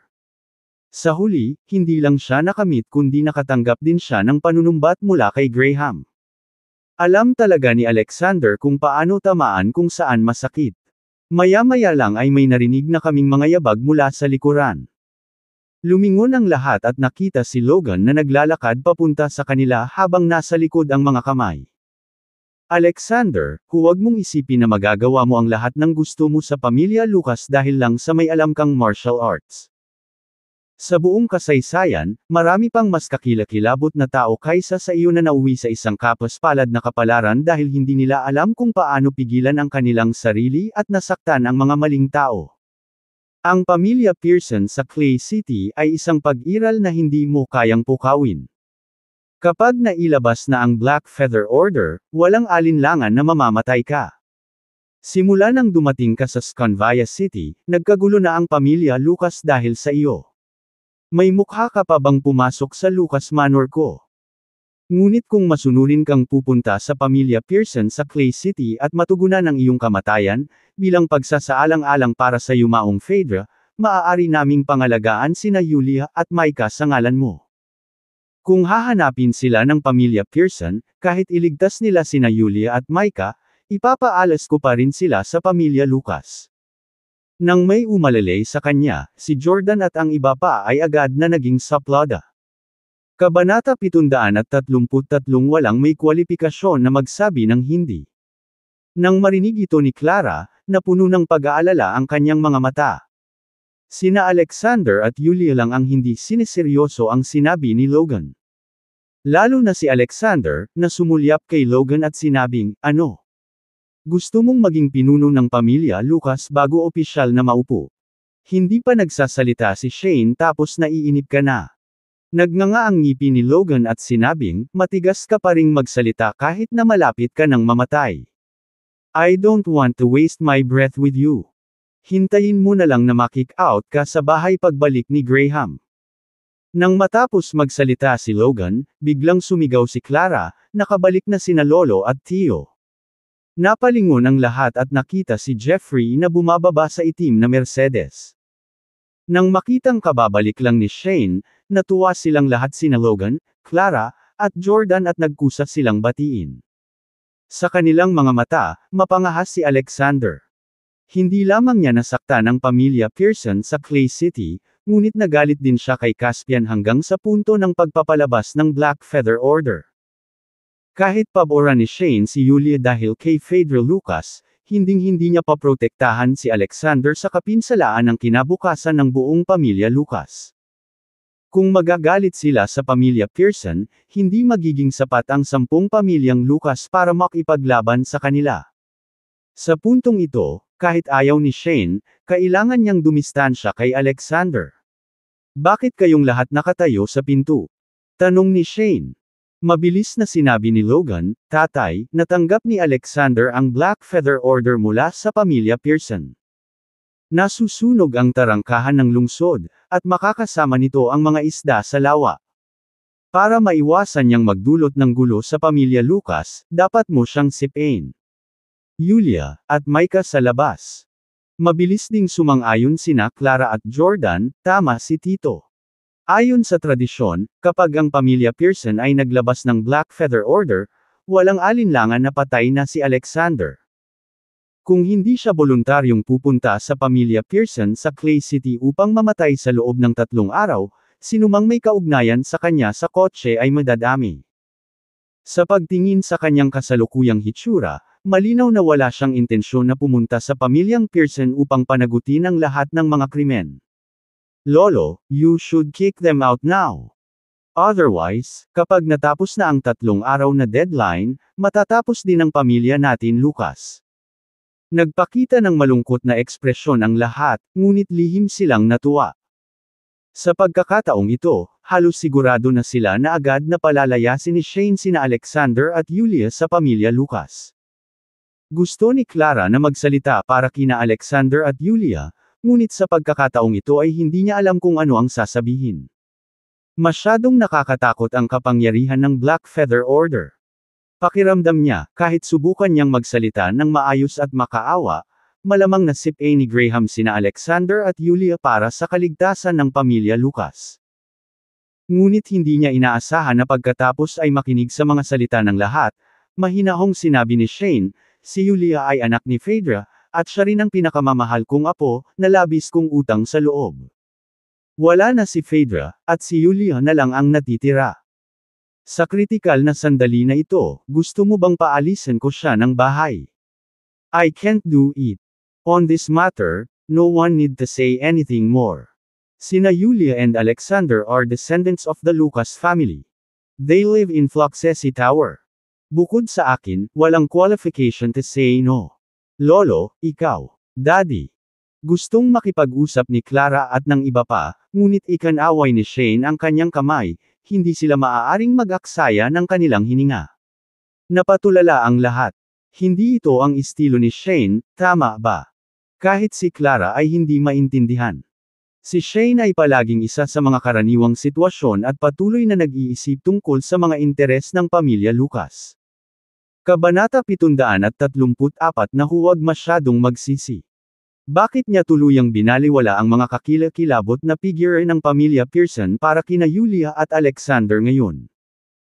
Hindi niya alam kung bakit pero bigla niyang naalala ang pag-uusap ni Shane at Jeffrey nang pumunta siya sa maliit na gusaling tinitirhan ni Shane noong araw na iyon. Maya-maya, nag-aalalang tinanong siya ni Jeffrey sa narinig niya. Kasabay ng pagiging kakaiba ni Shane ngayon, malabo niyang naramdaman na hindi ganoon kadali ang mga bagay. Sa sandaling ito, tila napakamatuwid ni Shane, na parang mas gugustuhin niyang saktan ang pamilya Pearson kaysa saktan sina Alexander at Yulia. Pero sa puso niya, parang may iba siyang plano. Lolo, salamat. Sa sandaling ito, narinig ni Yulia ang mga salita ni Shane at napaluha. Ngumiti din si Alexander. Mukhang may lakas pa ng loob si Shane. Lolo, paano naman ang Black Feather Order ng pamilya Pearson? Tuloy-tuloy na tanong ni Jordan. Bago niya natapos ang kanyang mga salita, umungal si Shane, bingi ka ba? Sinabi ko na kanina na hinding-hindi ko itataboy sina Alexander at Yulia sa pamilya Lucas. Lahat kayo ay kumakain ng aking pagkain at nagsusuot ng aking mga damit, ngunit naglakas loob kayong ituro sa akin ng walang paggalang. Kailangan ko bang ipaliwanag sa iyo ng paulit-ulit ang mga desisyon ko? Ang biglaang galit ni Shane ay natakot kay Jordan, Sadia, at sa iba pa. Mabilis nilang ibinaba ang kanilang mga ulo at humingi ng paumanhin, na nagsasabing, paumanhin, Lolo, nagkamali kami. Napatingin si Alexander kay Shane at sinabing, plano kong magdaos ng grand engagement ceremony para kay Yulia sa loob ng 3 araw. Ikaw ang lolo ni Yulia, kaya kung may oras ka, masasaksihan mo ang kanyang masasayang sandali. Bago pa makapag-react si Shane, biglang nag-angat ng ulo si Sadia at sarkastikong sinabing may hinanakit, Alexander, may kahihiyan ka ba? Binigyan ka lang ng leksyon ni Lolo, tapos ngayon nagmamadali kang mag-propose sa pinakamamahal mong babae sa Lover's Tower. Sa oras na iyon, hindi lamang ang mga prestihiyosong pamilya sa Scanvia City kundi pati na rin ang mga maimpluwensyang figure mula sa buong North Province ang dadalo sa grand event na ito. Si Lolo, natural, hindi maaaring makaligtaan ang gayong okasyon upang makilala ang mga mahahalagang tao. Ngumisi din si Jordan, tama. Alexander, anong status mo? How dare you compare yourself to the owner of Lover's Tower? Dahil ba sa Black Feather Order kaya may tiwala ka? Ha ha ha. Sa huli, humagalpak ng tawa sina Sadia, Jordan, at ang iba pa. Ayaw pa alisin ni Shane sina Alexander at Yulia sa pamilya, pero napuno sila ng galit. Gayunpaman, hindi sila nang ahas na gumawa ng anuman kay Shane. Ngayong nagkaroon na sila ng pagkakataon, natural nilang ilabas ang galit nila kay Alexander. Siya. Ngumisi si Alexander, hindi ko naman planong imbitahin ka noong una. Kung ayaw mong dumalo, mas mabuti pa. Sana lang kapag nalaman mo ang totoo, hindi ka magsisi ng sobra. Panghihinayang. Muling humagalpak ng tawa sina Sadia, Jordan, at ang iba pa. Alexander, mamamatay ka kapag hindi ka nagyayabang. Hayaan mo na lang kung makakaligtas ka sa loob ng 3 araw. Kahit milagrosong mabuhay ka, hindi kami magiging interesado sa iyong mga gawain. Umiling si Alexander at ngumiti. Ang daming tanga. Sayang ang lakas ng sasabihin pa sa kanila. Sa kabilang banda, mabilis na ikanaway ni Shane ang kanyang kamay at sinabing, hindi, Alexander, pagpalain lang kita dito. Kabanata 735 binabati kita. Habang tumatanda ako, hindi na makakasabay ang enerhiya ko. Lumabas ako ngayon, at ngayon pakiramdam ko ay naglalakad ako sa mga ulap, na may mabigat na ulo at magaan ang mga paa. Pero huwag kang mag-alala. Pagdating ng panahon, ipapa-attend ko si Jeffrey sa engagement ceremony mo. Ako naman, hihintayin kitang makauwi. Speaking of this, biglang tumingin si Shane kay Micah at sinabing, kapag may engagement ceremony kayo, siguradong maraming tao at ang ingay. Huwag mo nang isama si Micah. Let her stay at home and accompany me. Isa rin itong pagkakataon para mapalapit ako sa apo ko sa tuhod. Nang marinig ito, naisip ng lahat na gustong i-spoil ni Shane ang kanyang apo sa tuhod. Tanging talukap ng mata ni Clara ang biglang tumalon. Sa wakas ay inayos niya ang kanyang mga iniisip. Sinalungat ni Shane ang opinyon ng lahat para mapanatili sina Alexander at Yulia, lahat para sa kapakanan ni Micah. Nang sumagi sa isipan ni Clara ang ideyang ito, naging komplikado ang kanyang tingin. Nang marinig ang sinabi ni Shane, medyo nagulat si Alexander. Hindi niya inaasahan na ang isang matandang tulad ni Shane ay maingat na pag-isipan ang mga bagay-bagay. Siguro nga gusto niya talaga si Micah. Ngunit bago pa man siya makapagsalita, si Micah, sa kanyang mga bisig, ay agad na umiling na parang tambol. Hindi po lolo, ayaw ni Micah na manatili sa bahay. Gusto kong makitang mag-propose si daddy kay mommy. Nagtawanan sina Alexander at Yulia nang marinig ito. Hinaplos ang ulo ng batang babae, sinabi ni Alexander kay Shane, tingnan natin kung ano ang gusto ni Micah pagdating ng panahon. Kung wala na, ibabalik ko si Yulia at Micah para magpahinga. Hindi direktang makatanggi si Alexander kay Shane sa harap ng napakaraming tao. Lalo na't napag-alitan pa lang ni Shane sina Sadia at Jordan sa inasal nila sa kanila. Magsasalita na sana si Shane nang biglang nagsalita si Sadia, "Oy, di ba andyan si Mr. Leon?" Agad na napalingon ang lahat. Nakita nila ang isang Rolls Royce na nakaparada sa hindi kalayuan, na sinundan ng isang dosenang itim na Bentley. Isang matandang lalaki ang lumabas sa Rolls Royce, at ito ay si Leon Su. At mula sa itim na Bentleys, lumabas ang isang grupo ng mga nakadamit na bodyguard, bawat isa ay may hawak o bitbit na mga kahanga-hangang mahogany box. Si Leon talaga. Bakit siya pumupunta sa pamilya namin ni Lucas? At iyong mga taong nasa likod niya, lahat ay may dalang mga mahogany box, nandito kaya sila para magbigay ng mga regalo sa ating pamilya Lucas. Nagliwanag ang mga mata ni Sadia at Jordan. Maging sina Shane at Jeffrey ay hindi napigil ang huminga ng mas mabilis. Si Alexander naman ay walang magawang bumantong hininga. Hindi kaya nakaisip si Leon ng bagong paraan para mapasaya muli ang kanyang amo. Hindi niya hiniling na pumunta si Leon sa pamilya Lucas para magbigay ng mga regalo. Kung maagang nabunyag ang katotohanan, paano niya masusupresa si Yulia? Sa ilang paghinga, lumapit si Leon at ang mga bodyguard kay Shane. Mula sa ilang metro ang layo, yumuko siya kay Shane na namumula ang mukha at naikuyom ang mga kamao, na nagsasabing, "Shane, naparito ako para batiin ka." Nang makita ang ulo ng unang pamilya sa Scanvia City na yumuko sa kanya, mukhang nagulat si Shane at mabilis na sinabi, "Graham, mangyaring bumangon ka kaagad. Hindi maganda para sa akin kung gagawin mo ito. At saka, saan galing itong pagbati?" Lahat ng tao sa pamilya Lucas ay mukhang nalilito. Natanggap ni Alexander ang Black Feather Order mula sa pamilya Pearson, at ang pamilya Lucas ay magdaraos ng libing. Paano ito nagkaroon ng kinalaman sa pagbati? Kabanata 736 na mayabang Sadia. Tuwang-tuwang sabi ni Graham, "Shane, nakita mo na ba ang mga redwood box sa likod ko? Lahat ito ay mga regalo na dinala ko sa pamilya Lucas sa ngalan ng aking amo. Ang iyong pamilya Lucas ay may isang batang babae na malapit nang maging isang phoenix sa isang sangay, at siya ay isang gintong phoenix. Ano? Mr. Graham, nasa maling lugar ka ba?" Maging si Shane, na well-informed, ay hindi makapaniwala sa kanyang narinig. Ang amo ni Graham ang may-ari ng Lovers Tower, di ba? Hindi pa man lang nakikilala ng pamilya Lucas ang taong iyon, kaya paanong may isang babae na biglang nakakuha ng atensyon niya?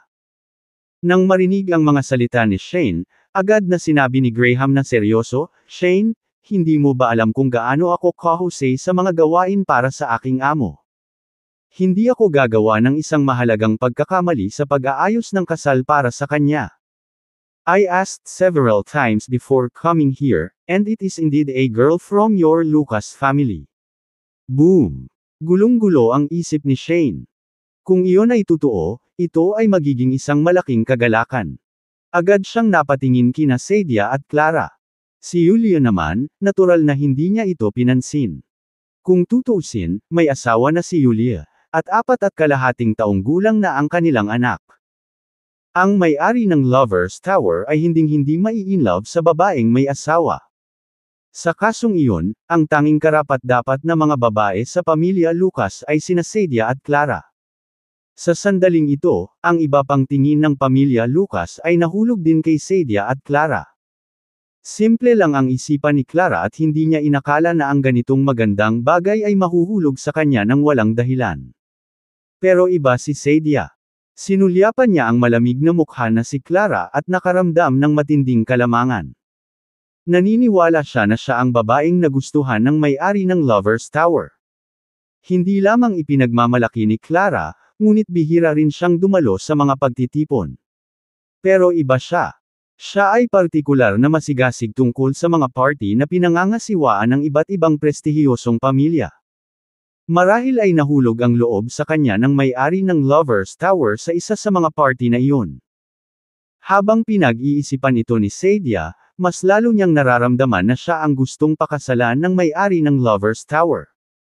Sa sandaling ito, lumingon si Graham kay Shane at sinabing, "Shane, mangyaring tanggapin ang mga regalo ng aking amo sa ngalan ng iyong mga anak na babae. 10 Bentley na kotse, 10 Ferrari, at $88.88 milyong na cash. At pati na rin ang land deed ng Lover's Tower at ang mga sertipiko ng pagmamay-ari ng ari-arian ng lahat ng mga gusali dito. Ano? Ang mga sasakyan at cash na nabanggit kanina ay isang sorpreso lamang para sa pamilya Lucas. Pero ang land deed para sa Lover's Tower at ang mga sertipiko ng pagmamay-ari ng ari-arian, my God, iyon ay mga investment na nagkakahalaga ng bilyon. At direkta silang binigay bilang marriage proposal gift sa pamilya Lucas. Tunay na namangha ang magiging manugang ng pamilya Lucas sa kanyang kabutihang loob. Hindi kaya itinayo ang Lover's Tower araw at gabi para lang mag-propose sa pamilya Lucas. Saglit na napuno ng inggit ang mga mata ng pamilya Lucas habang nakatingin kina Sadia at Clara. Mabilis na lumapit si Logan kay Graham at ngumiti. Mr. Graham, sa ngalan ng buong pamilya Lucas, ipinapahayag ko ang aming lubos na pasasalamat sa iyong amo sa labis na pagpapahalaga sa aking anak. Sa kanyang palagay, hindi lang maganda ang kanyang anak na si Sadia kundi magaling din makihalubilo. Siya ay isang kaakit-akit na babae. Si Clara naman, kahit hindi naman siya masamang tingnan, malamig naman ang pagkatao niya. Sa tuwing lalapit sa kanya ang isang estranghero, siya ay nagbabantay na parang hedgehog, na may partikular na malakas na pakiramdam ng pagprotekta sa sarili. Sa makatuwid, ang isa na nagustuhan ng may-ari ng Lover's Tower ay si Sadia. Kabanata 737 Isang rare blue diamond. Sa kanyang subconscious mind, itinuring na ni Logan ang mga reg-along dala ni Graham bilang mga regalo para sa kanyang anak na babae.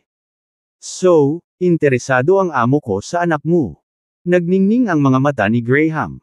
Mabilis na tinuro ni Logan si Sadia at sinabing, "Mr. Graham, this is my daughter, Sadia." Sa buong pamilya Lucas, siya ang pinakamalamang na babae na makakatagpo ng iyong amo. Sa makatuwid, sigurado ako na ang babaeng gustong i-propose ng amo mo ay ang Sadia natin. Si Sadia ay agad na nagbigay ng marangal at malababaeng ngiti. Nang marinig ang mga salita ni Logan, naisip ni Graham na ang karapat-dapat na babae mula sa pamilya Lucas ay maaaring ang nasa harap niya, si Sadia. Kaya agad niyang ipinakita ang isang magalang na saloobin kay Logan, na nagsasabing, si Ms. Sadia nga ay may maganda at maisla na anyo. No wonder she is the luckiest girl in the entire North Province. Ngayong naihatid na ang mga regalo sa kasal, hindi ko naguguluhin ang katahimikan ng pamilya Lucas. Sa loob ng 3 araw, magpo-propose na ang boss ko kay Ms. Sadia sa itaas na palapag ng Lover's Tower. It will undoubtedly be a highly anticipated event. Marami pang detalyeng dapat ayusin, kaya mag-leave muna ako. Salamat sa iyong pagsusumikap, Mr. Graham. Ingat. Inilagay ni Logan ang hitsura ng pinuno ng pamilya Lucas at inihatid si Graham sa gilid ng Rolls-Royce. Samantala, tiningnan ni Sadia ang masalimuot na inukit na mga kahon ng mahogany at hindi niya maiwasang mabigani. Sa tuwing magbubukas siya ng isang kahon, hindi niya maiwasang mapasigaw sa pagkamangha. Nang makita niya ang isa sa mga kahon na puno ng mga alahas na brilyante, nagulat siya at napatikip ng bibig. Marahil ito ay likas ng isang babae, ngunit walang kumpara sa epekto ng pambihirang asul na brilyante, na mas malaki pa sa isang itlog ng kalapati. At saka, noong binabasa ni Graham ang listahan ng mga regalo sa kasal kanina, hindi niya binanggit ang alahas na ito. Para kay Sadia, ito ay isang malaking sorpresa. Agad niyang kinuha ang brilyante na singsing at gustong ilagay sa sarili niyang daliri. Sa sandaling ito, hindi napigilan ni Alexander na magsalita. Sadia, sa tingin mo ba ay nagpo-propose sa iyo ang may-ari ng Lover's Tower? Nang marinig ang kanyang mga salita, ang lahat sa pamilya Lucas ay natigilan. At si Sadia, habang hinahangaan ang asul na brilyante na singsing sa kanyang kamay, ay ngumisi, "Hey, hindi ako yan. Saka si Yulia ba ay mula sa iyong pamilya? Sa buong pamilya namin ni Lucas, bukod sa akin at kay Clara, ang iba ay kasal na o wala pa sa edad. At si Clara, hindi lang siya may figure na katulad ko, pero lagi siyang naka-poker face paglabas niya, parang may utang sa kanya ng milyon-milyon. Magugustuhan kaya siya ng may-ari ng Lover's Tower? Si Yulia naman mula sa pamilya mo, hindi lang ikaw ang lalaki niya, may anak din siya. Sa status ng may-ari ng Lover's Tower, bakit siya magkaka-interes sa isang babaeng nagkaanak sa iba? Lalaki. Base sa analysis na ito, dapat ako ang maswerteng babae." Nang matapos magsalita si Sadia, tumanggo ang iba pang nakababatang miyembro ng pamilya Lucas bilang pagsang-ayon. Tanging si Jordan lang ang biglang nagsalita sa sarcastic na tono. "Sadia, although reasonable ang analysis mo kanina lang, I have to remind you na may isa pang posibilidad na hindi mo napapansin." "Anong posibilidad?" Nakataas ang isang kilay ni Sadia, mukhang naguguluhan. Tumingin si Jordan kay Alexander na may mapanuksong tingin at sinabing, "Baka si Alexander ang may-ari ng Lover's Tower. Kung ganoon, pwede para kay Yulia ang mga reg-along ito sa kasal." Kabanata 738 Sariling kasawian. Ha! Napahagalpak ng tawa si Sadia on the spot. Sa kawawang itsura niya, siya ang may-ari ng Lover's Tower. Is he trying to make me laugh to death? Forget it, Alexander. I can't be bothered to argue with you anymore.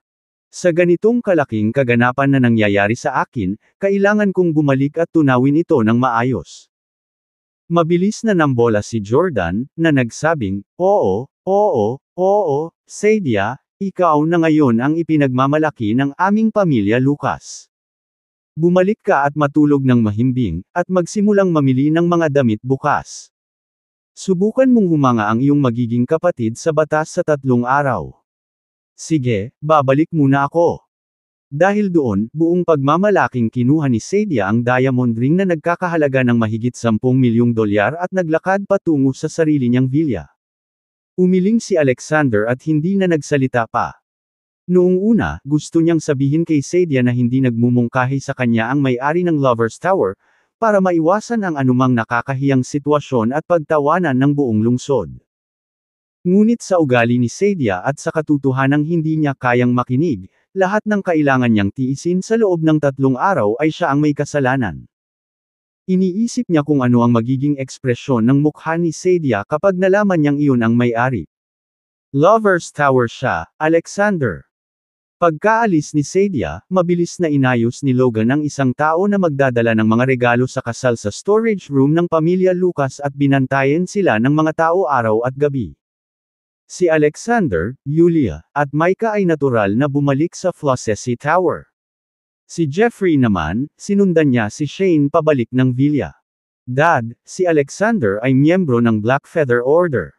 Kung hindi mo siya paalisin at ang pamilya niya, sigurado ka bang hindi magdaramdam ang pamilya Pearson sa ating pamilya Lucas? Kinakabahang tanong ni Jeffrey. Pinaikit ni Shane ang kanyang mga mata at nangingibabaw na sinabi, "Kung napakahiyain mo, paano mo kakayanin ang anumang bagay na malaki? Kung gusto nating harapin ang pamilyang Pearson, kailangan muna nating harapin si Alexander. Kapag nagtagumpay ang plano natin, babaguhin agad nito ang sitwasyon ng mga pangunahing pamilya sa North. Sa oras na iyon, maaaring hindi natin malalampasan ang pamilya Pearson, ngunit hindi bababa sa maaari tayong umupo sa isang pantay na katayuan sa kanila." Well, Dad is right. My vision is still at its original level. Nagpakitang mapagpakumbaba at handang matuto si Jeffrey. Sinulyapan siya ni Shane at nagpatuloy, sa totoo lang, dapat mong makita na wala akong intensyon na saktan ang pamilya Pearson. Ang deadline para sa Black Feather Order ay 3 araw mula ngayon. At magpo-propose si Alexander kay Yulia sa araw na iyon. Ito ay nagbibigay sa amin ng pagkakataon na mag-strike, kaya iminungkahi ko na iwanan nila si Micah sa bahay sa amin. Kapag ang pamilyang Pearson ay dumating upang patayin si Alexander, maaari tayong tumuon sa ating sariling mga gawain sa bahay. Ang kaayusan na ito ay perpekto para sa amin. Nang marinig ang mga sinabi ni Shane, medyo gamaan ang pakiramdam ni Jeffrey, ngunit bigla siyang may naalala at nagsalita. Pero narinig ko lang na sinabi ni Micah na ayaw niyang manatili sa bahay. She wants to go and see Alexander propose to Yulia. Alexander always dotes on her and fulfills her every request. Mukhang mahirap gawin ang plano mo, Dad. Nang marinig ito, napabuntong hininga ng malalim si Shane, ngunit hindi nagtagal ay sumilay ang malamig na ngiti sa kanyang mga labi. Kung hindi umubra ang isang galaw, may isa pa akong galaw. Ang mga tao mula sa itaas ay nakarating na sa Sconvia City. Alexander is so powerful, right? Then let's take the opportunity kapag ang mga tao ng pamilya Pearson ay hinahabol siya at ay target ng mga ekspertong iyon si Micah. I don't believe na kakayanin pa niya yun. Kabanata 739 ang kagandahan ay nasa mata ng nagmamasid. Kung magtatagumpay tayo sa pagkakataong ito, ang mga benepisyo ay magiging napakalaki. Ang pamilya Lucas ay ganap na dudurog sa pamilya Bay at magiging ika-4 na dakilang pamilya sa North Province. Habang nagsasalita siya, hindi maiwasan ni Shane ang magpantasya. Kung maaabot ng pamilya Lucas ang ganoong taas sa ilalim ng kanyang pamumuno, mamamatay siya ng walang pagsisisi. Nang makita si Shane, na nasa isang tiyak na edad, ay mayroon pa ring napakahusay na ambisyon, hindi maiwasang maimpluwensyahan si Jeffrey. Gayunpaman, hindi siya nawala sa kanyang pag-iisip. Sa halip, tumingin siya kay Shane na may nagtatakang ekspresyon at nagtanong, Dad, sino sa tingin mo ang may-ari ng Lover's Tower? Talagang inayos niya si Graham na pumunta sa pamilya namin ni Lucas, na may dalang mga regalo, kasama na ang Lover's Tower. Napakagandang kilos. Para pakasalan lang ba si Sadia? Nang banggitin niya ito, medyo nataranta rin si Shane. Sa aking palagay, ang may-ari ng tore ay ang pamilya Ferren sa Sconvia City o ang pamilyang Hernandez. Kung para kay Sadia o hindi, wala akong pakialam. Kung siya man o si Sadia, pareho ko silang apo, at ganoon din sila sa akin. Kung maaayos natin ang usapin kay Micah at sa tulong ng ating manugang, ang ating pamilya Lucas ay talagang angat sa bagong taas. Sa oras na iyon, kahit na ang ikatlong ranggo na pamilyang Pearson ay matatapakan sa ilalim ng ating mga paa. Habang sinasabi niya ito, agad na napuno ng panatisismo ang mga mata ni Shane. Sa sumunod na 2 araw, sa sinadyang pagtagas mula kay Logan at sa iba pa, alam ng lahat sa lungsod na si Sadia ang babaeng pinapaboran ng may-ari ng Lover's Tower. Ang balita na dinala ni Graham, sa ngalan ng kanyang amo, ang deed at property certificate ng Lover's Tower, pati na rin ang mga nangungunang sports car at isang pambihirang asul na brilyante na nagkakahalaga ng mahigit $100 bilyon, sa Lucas Manor, ay kumalat na parang apoy. Sa ilang sandali, ang pamilya Lucas ang naging pinakakapansin-pansing presensya sa Sconvia City. Ang mga tao mula sa iba pang malalaking pamilya ay naiinggit at nadismaya sa sukdulan. Kahit na si Sadia ay maganda at may mainit na figura, hindi siya ang nangungunang kagandahan sa mga karapat-dapat na babae sa Sconvia City. Paano nahuhulog sa kanya ang napakalaking swerte? Ito ay tunay na kabaliwan upang makita kung paano ang iba ay mas mahusay na ito. Inggit man o selos, isang bagay ang sigurado, si Sadia ang naging pinakahinahangaan na target ng lahat ng kababaihan sa lungsod. Sa 2 araw na ito, kahit saan siya magpunta, tatanggap si Sadia ng sandamakmak na papuri. At pambabala.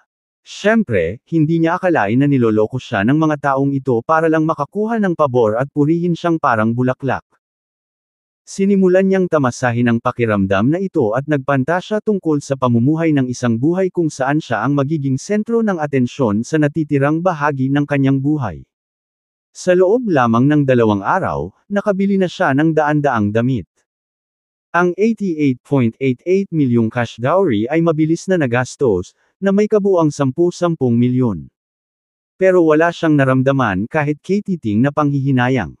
Ang kagandahan ng isang babae ay para sa kanyang kapakanan. Sa bagay, napakaraming damit ang binili niya para lang mapasaya ang kanyang magiging asawa. At saka, bilang future mistress ng Lover's Tower, 10 milyon ay isang patak lang sa balde. Taliwas sa makulay na buhay ni Sadia, ang Fluxeasy Tower ay nagkaroon ng masaya at mapayapang ilang araw. Sa isang kisap mata, 3 araw na ang lumipas. Sa takot na baka masyadong maraming manood kapag nag-propose siya, nagpasya si Alexander na ipagkatiwala si Yulia kay Valerie. Hindi naman sa ayaw niyang iwan si Yulia sa bahay kasama si Shane, pero kumpara sa kanya, mas pinili ni Yulia na manatili kay Valerie. Habang naghahanda sina Alexander at Micah na umalis sa Fluxeasy Tower, biglang dumating si Clara. Hipag, Alexander. Kabanata 740 ang dilema ni Clara. Nang makita ni Yulia si Clara ay medyo nagulat siya. Clara, bakit hindi ka pumunta sa Lover's Tower para manood ng palabas? Ngayon ang araw na nag-propose ang may-ari ng Lover's Tower sa kanyang pinakamamahal na babae. Madaling araw, nagtipon ang lahat ng nakababatang henerasyon ng pamilya Lucas. Naniwala silang lahat na ang babae ay si Sadia. Sa sandaling ito, pinalibutan nila si Sadia, naghihintay na pumunta sa Lover's Tower ng magkasama at magligtas ng mukha. Bakit pumunta si Clara sa Fluxeasy Tower sa oras na ito? At parang hindi maganda ang kutis niya. Yulia. Nag-alinlangan si Clara na parang may gustong sabihin pero tumigil. Gusto niyang sabihin kina Alexander at Yulia ang tungkol sa narinig niyang pag-uusap sa villa ni Shane noong nakaraan, ngunit hindi siya makapagdesisyon. Sa isang tabi ay ang kanyang lolo at pangalawang tiyuhin, at sa kabilang banda naman ay sina Alexander at Yulia, na gusto niyang maging malapit. And there was Yulia, who melt her heart. Hindi niya alam kung ano ang kahihinatnan nito kung sasabihin niya kay Alexander ang tungkol sa pag-uusap ni Shane at Jeffrey. Si Alexander ay isang taong may kaya, at siya ay pumatay ng walang pag-aalinlangan. Natatakot siya na kapag sinabi niya kay Alexander, papatayin niya sa galit sina Shane at Jeffrey. Kung gayon ang kanyang budi ay hindi kailanman makakatagpo ng kapayapaan. Bukod dito, malabo lang niyang nahulaan na may binabalak sina Shane at Jeffrey laban kay Yulia. Pero hindi niya alam kung ano ang binabalak ng mga ito laban sa kanya. Maraming mga kawalan ng katiyakan, pati na rin ang mga pagsasaalang-alang sa pagmamahal sa pamilya, na naging dahilan upang mag-alinlangan siya. Anong problema, Clara? Anong nangyari? Napansin ni Alexander na may mali sa kanya at nagtanong. Nagulat si Clara at mabilis na umiling sabay sabing, wala. I just came to see you guys. Well, then, may gagawin ako, kaya aalis muna ako. Bago pa makapag-react sina Alexander at Yulia, mabilis siyang tumakas mula sa Fluxeasy Tower.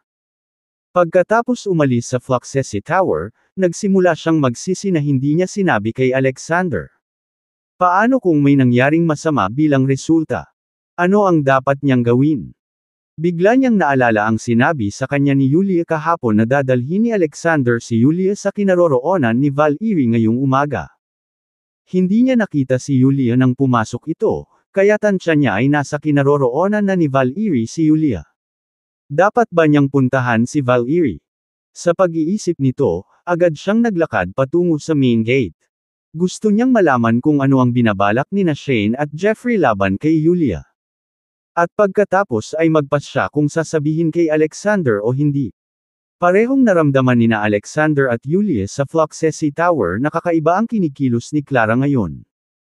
Pero naisip nila na medyo nalulungkot si Clara na nakikitang nagniningning si Sadia, dahil pareho silang apo ng pamilya Lucas. At abalang-abala si Alexander sa pagbibigay ng perfect proposal ceremony kay Yulia ngayon, kaya hindi niya masyadong pinansin. Kinuha niya si Yulia at naglakad patungo sa entrance ng Lucas Manor. Pagdating pa lang nila sa pasukan, si Saidia, na nakasuot ng pinakamaganda, ay lumakad. Napapaligiran ng maraming kamag-anak ng pamilya Lucas. Naku, hindi ba ito si Yulia at ang kanyang asawa? Sarkastikong sinabi ni Saidia. I've been so busy these past few days na alala ko lang nung nakita kita. Alexander, today is the day you proposed to Yulia, right? Halika, tingnan ng lahat kung saan ka magpo-propose kay Yulia mamaya. Habang nagsasalita si Saidia, sinadya niyang iwinagayway ang pambihirang singsing na asul na diamante na nagkakahalaga ng mahigit 10 milyong dolyar sa kanyang kamay. At sa likod niya, lahat sina Logan, Jordan, at iba pa ay nakatingin kay Alexander na may mapanuksong ekspresyon.